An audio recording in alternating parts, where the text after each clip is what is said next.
Welcome to the third dimension. The collapse of Yemen's education system is staggering. 1 in 4 schools is unfit for use, destroyed, damaged, or repurposed as shelters. Teachers, unpaid for years, have abandoned classrooms, leaving students crowded under tents or in crumbling buildings. In some areas, classes exceed 100 students with no desks, electricity, or clean water. Also, girls bear the heaviest burden. Around 1 million girls are out of school, facing compounded risks of child marriage and adolescent pregnancy. But despite international initiatives to fix education in Yemen, led by UNICEF, World Bank, or even the Yemeni academics abroad, the consequences are still devastating. To discuss this topic joins me Professor Skaker Lashuel, a senior educator and an education quality expert. He is the current executive director of the Global Studies Institute in Qatar.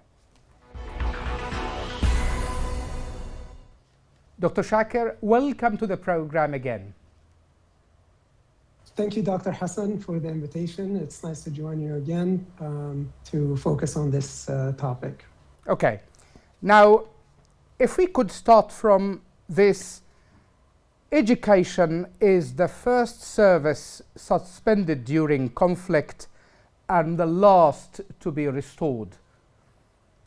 Now, with our education system in total disarray because of 11 years conflict, Dr. Skaker, in your opinion, what can be done to move from emergency response towards a more resilient education system in Yemen? In your introduction, Dr. Hassan, you described a very grave situation. You highlighted the number of students who are outside of the school system, the number of schools that are destroyed or out of commission, the challenges that are facing teachers who are not getting paid on a regular basis, and those who get paid small amounts that are barely are not even enough to help them meet the demands of their lives.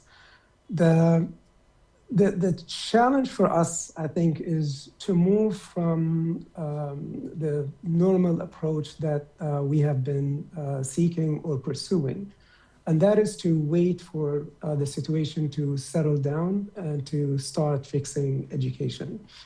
I don't think the future of Yemen can wait. I don't think the youth of Yemen can wait, and I think we need to seek solutions that are outside of the box and are unconventional and creative in order to address this situation. What we need to do is we need to look outside of the box, which means we need to figure out where are our strengths as a society. And Yemeni society's strength is in the local communities. Yeah. Okay. We could talk also about this a little bit later, Dr. Skaker. Okay. But as you have rightly said, that education cannot wait. Okay. And of course, in the 2026 International Day of Education, okay, we have seen that the world focused on the power of youth, okay, in what we call co-creating education. Now, Dr. Skaker, if we just stick it to our generation of students away from what the government can do to fix things, okay, in view of the Yemeni student status quo, can they really, okay, in light of the slogan of the International Day of Education, can they really co-create their future education, or that is a wishful thinking? Students are naturally in our youth are capable and can be effective partners in co-creating their education and curricula and to be a more active participant in the educational in their educational process. The issue is twofold. One is that traditionally our teaching approach has been we've always viewed students and our youth as recipients of knowledge that we transmit to them. We've never really viewed them as active participants, let alone co-creators of knowledge in the educational process. So this is one issue. Yeah. The other dimension is that in a war conflict or in a conflict zone, students don't have the option to be co-creators. As you had mentioned in the intro to this program, 4.5 million of these students are outside of the equation. So they don't even have the opportunity or chance to participate passively or actively or even become co-creators, which renders this statement a cruel irony in light of the situation that Yemeni youth face. Yeah. Are they capable? They are more than capable, but the conditions and the situation has to permit it.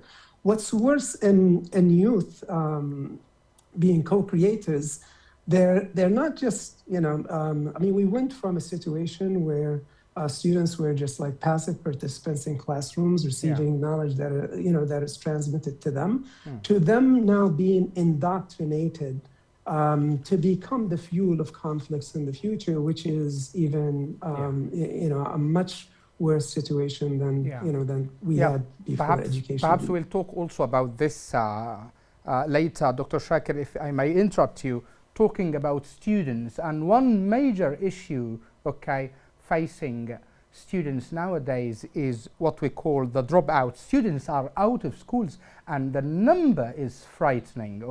Around 4 million children are out of school. Now, with this number, Dr. Shaker, what alternatives are in hand to what we call leapfrog this interrupted regular schooling of our children? Yeah, so as you mentioned, again, this is a grave situation. So on one hand, we have students who are not in educational institutions, are not in schools, and are not receiving any kind of instruction. And the number is in the millions, 4.5, and it's estimated that it can reach about 6 million by the end of 2026. The other challenge is also that even the students who are in schools, they're not necessarily receiving the best quality education. It is estimated that 8 years of schooling instruction received by Yemeni students is equal only to 4 years of instruction and education, which is so half the period almost. Exactly, which means that the conflict is costing students almost 4 years of education. So and again, so we have an enrollment issue, we have a quality of education issue, and so what we need is a societal mobilization to focus on both enrollment and quality. But maybe enrollment is an easier battle, which means that we're now at the point where we've become so conventional in our thinking that we have connected schooling to school buildings. And I think we need to step away from that, at least for the moment, and considering our situations, to start using every available space in our communities as schooling areas or arenas and our schooling facilities. And so The mosque needs to be used as a school. The village diwan needs to be used as a school. Expatriate communities can support in also building whatever facilities that need to be built. We're now, so in my conversation to address this, yes, we are shifting the burden to society. But I think if we shift the burden with facilitation and support, I think society, we need to raise the expectation society can meet those expectations. It is this sense of reliance on government that leaves everyone dependent on the government that's not going to be able to adequately respond to the needs of the society and to the needs of this population. And in that regard, if I may interrupt you, Dr. Shaker, every now and then we hear about societal initiatives, building 1 or 2 classes in rural areas there in Lahj, in Abdallah, in Ma'rib. So as you have rightly said, absolutely, and I think so these initiatives are already in place, but what's missing is the facilitation and the focus and the strategic support of these initiatives. Because right now, all the international organizations are focused on supporting the government. But whatever aid the government gets, whatever revenues the government has in terms of to fund the schools, will never be enough. Yemen will always need, in the Yemeni society, will always need the social action or community-based action to help support whatever the government can do from their end. So without this collaborative effort, all the measures that are advanced to improve education will not do their job. Okay. If we could now turn to another important issue within education also, Dr. Shaker, which is the teacher crisis. And by teacher crisis, we know that there is educators are the cornerstones. A significant portion, Dr. Shaker, of teachers haven't received regular pay since 2016, leading to high turnover and shortages. Another thing also about teachers is professional teacher development, which is also lacking. In your opinion, what solutions can the government pursue to help fix these issues? So, in our conversation so far, we've talked about the space issue, right? Because, 2,900 schools are destroyed. Many places don't have enough facilities. But the main pillar of education is teachers, especially in a time of conflict or in a place of conflict where a teacher is not someone who's just transmitting knowledge. A teacher is someone who's going to be a mentor. A teacher is going to guide and support psycho and social, psychologically and socially and emotionally. So we do need, teachers to be not only to deliver learning, but to be, qualified to support their students and their communities. But how do we expect teachers to play this important and this critical role without giving them the adequate, support, without giving them the dignity, without giving them the salaries? More than 170,000 teachers don't receive their salaries on a regular basis.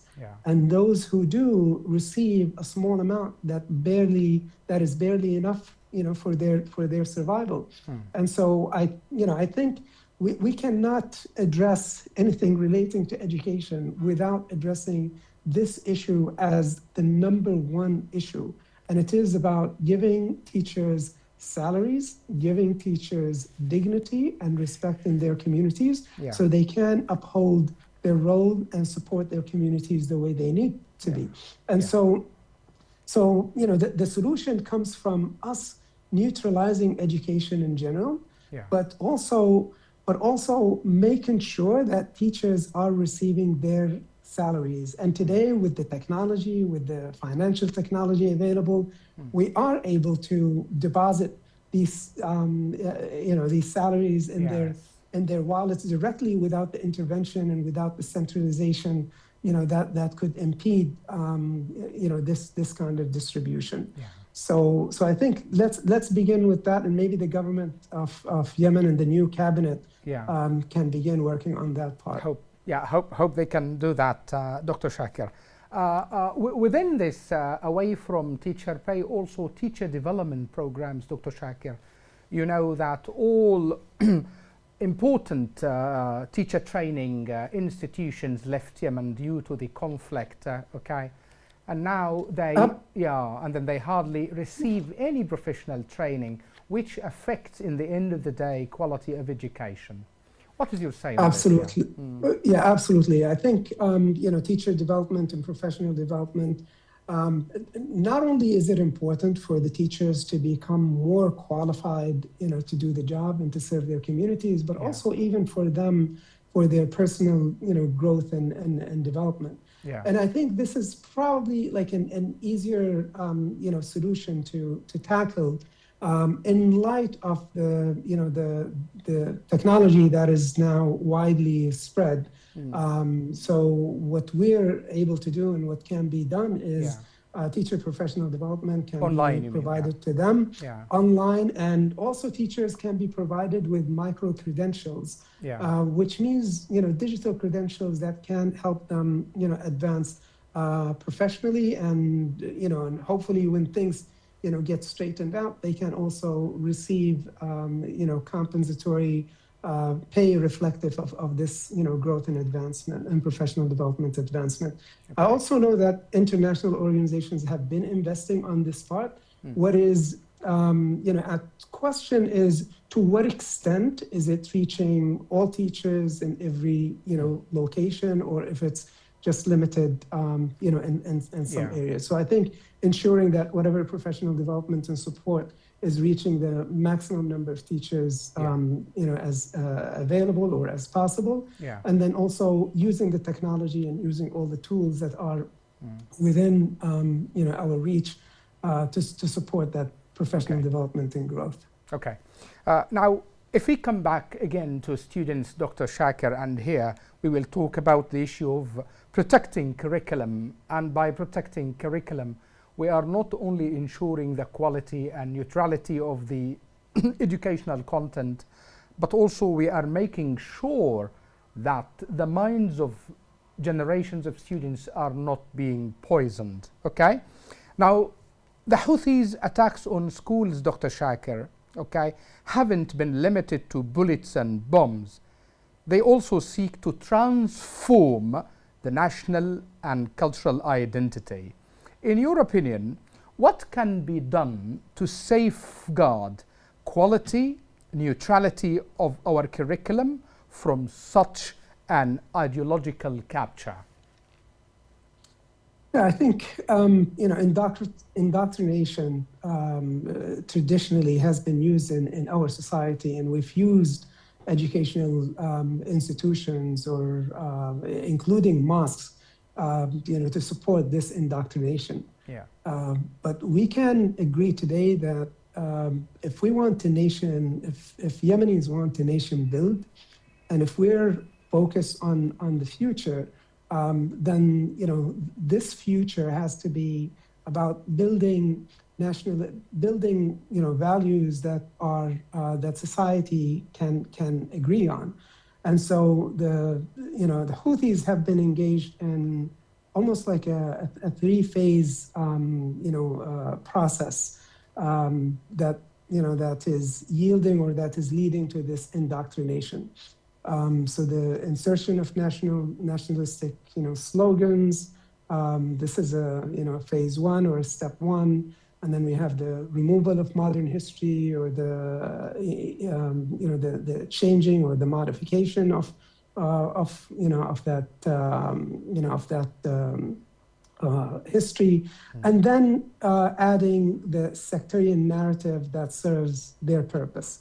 While this may serve to indoctrinate these youth and make them the fuel and the soldiers of the next conflict, this is not the way to nation build. This is not the way to build the Yemen that people are dreaming of, right? This is not the approach to build the youth that will be able to handle or meet the challenges of the job markets of the future and the global markets that they need to be facing or be dealing with. And so this has been the challenge. The solution would be, again, what we used to do, we used to write the curriculum, print the curriculum, or print the books, and then have to worry about the cost of printing these books and sending them to all of these different areas. And today the government has been unable to do that, even to serve the areas they are controlling, let alone the areas that are under the Houthis. Yeah. So again, we need to think about out of the box creative solutions. And so what is that alternative curriculum that parents and communities, even under the Houthi control, can go to as a salvation?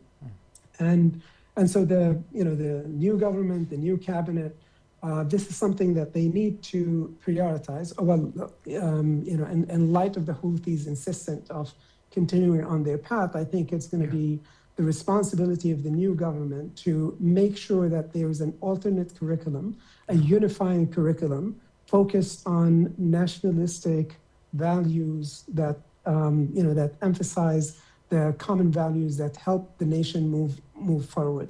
Yeah. Okay. Now, if you would like to wrap up this conversation, and if I would just go say, ahead.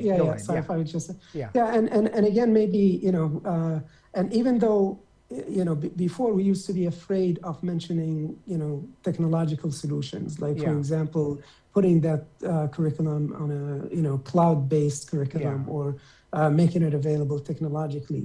And the issue before was we didn't have electricity, we didn't have internet connectivity. Well, today, many homes in Yemen are equipped with solar panels, and people are able to generate their own electricity. Today, devices are available almost, in every home in Yemen, and so people can access these devices. And where there's a will, there's a way. The technology is there, but the government has to, and the community and the society has to have the vision to prioritize education. Yeah, hope the officials in the new cabinet could have a listening ear to what you are saying, Dr. Skaker. If you would like to wrap up this conversation, Dr. Skaker, and let me here talk about the role of the academic community, Yemeni academic community in the diaspora, and you are one of them, okay? What role can this Yemeni academics in the diaspora play, okay, to help fix the education crisis in Yemen?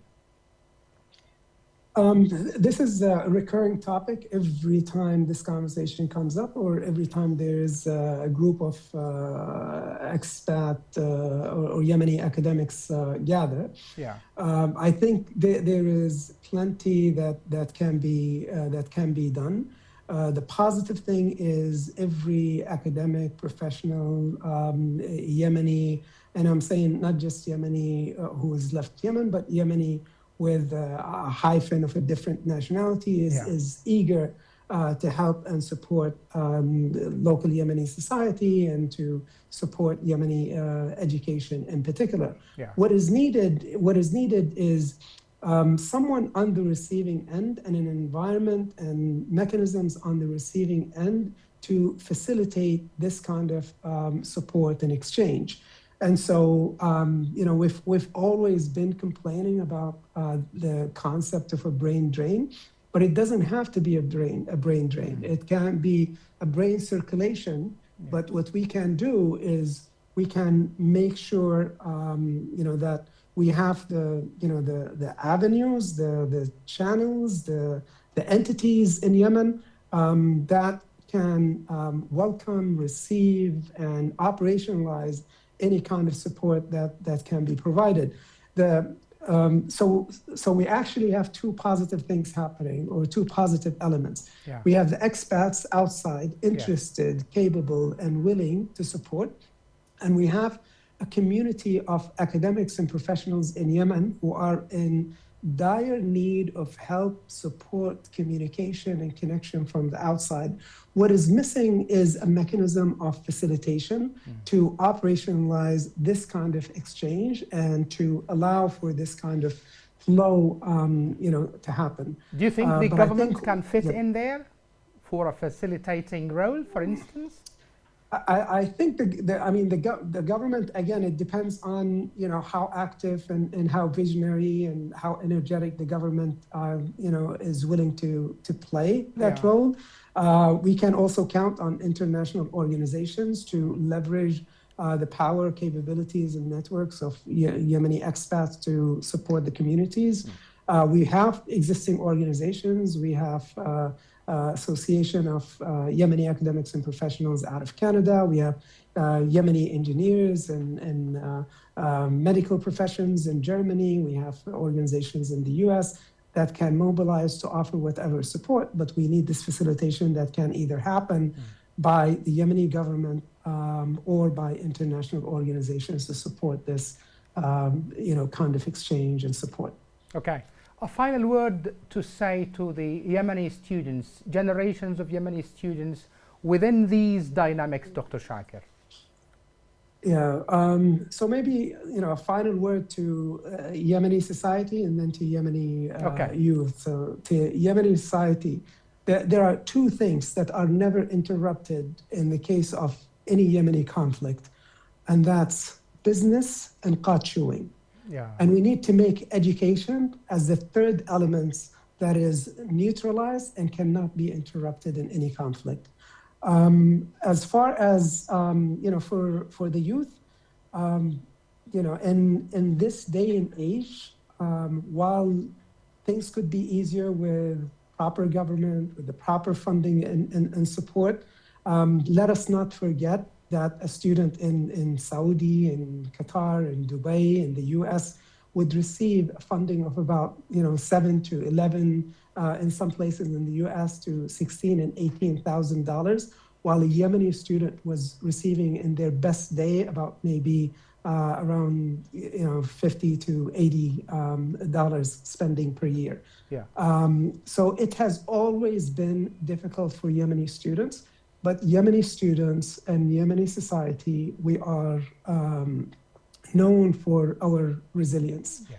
And so Yemenis who put education as a goal, will have need to have the resilience to understand that the resources are there, may not be available through institutions, but these resources can be available to them through their online resources, and they can pursue, basically set their goals, pursue their goals aggressively, be resilient, and seek the support that you need from the people that you see. The expats are available and are willing to support people who reach out to them whenever that's possible. Yeah. Okay, so with this personal message, we come to the end of this interview, Dr. Shaker.